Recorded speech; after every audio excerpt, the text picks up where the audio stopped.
He also wanted to build a death ray and an earthquake machine, but let's not talk about that today. Tesla coil was an attempt to deliver electricity from a generating station to the end user without the use of wires. There were two ideas on how to deliver electricity to the end user back in the Industrial Revolution.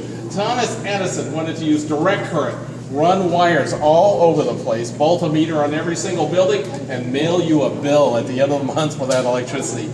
Tesla thought he had a better idea. He knew alternating current would travel farther with less loss of energy than direct current. He did not like the wires. He wanted to send the energy through the air like a radio wave.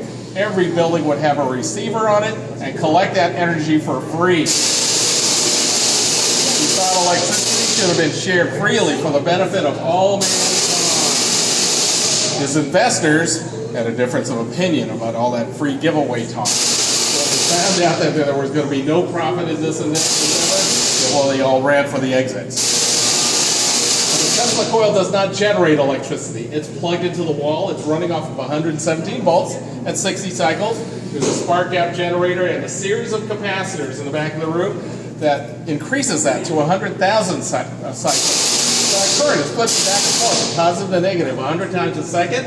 And it's flowing through the flat green portion of the coil only. That's the only part that's receiving electricity. That coil is setting up a very strong magnetic field in this room that rises and collapses 100,000 times a second.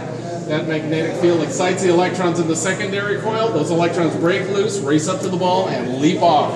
At the ball, we're getting about 500,000 volts. So that electricity is contacting this cage. The cage is made out of copper. There's a cable bolted to it that runs deep underneath the observatory, and that's where the free electrons ground themselves.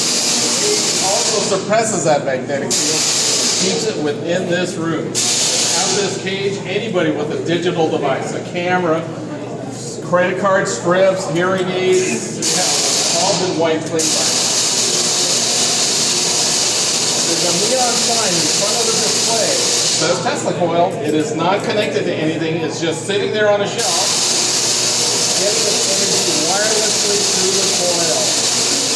So why don't we have this thing? Why don't we have wireless electricity today? It is not very efficient. For this to power a home, it would have to be at least 10 to 20 stories high, every 10 houses on every block of every city. The whole world will look very bizarre if this came to be. Also, your dogs and cats, they really hate this thing when it goes off. However, wireless electricity is still being worked on to this day. There are universities and laboratories throughout the world still trying to come up with an efficient means of delivering electricity without the use of wires. Thank you for visiting Breath of Observatory. Thank you.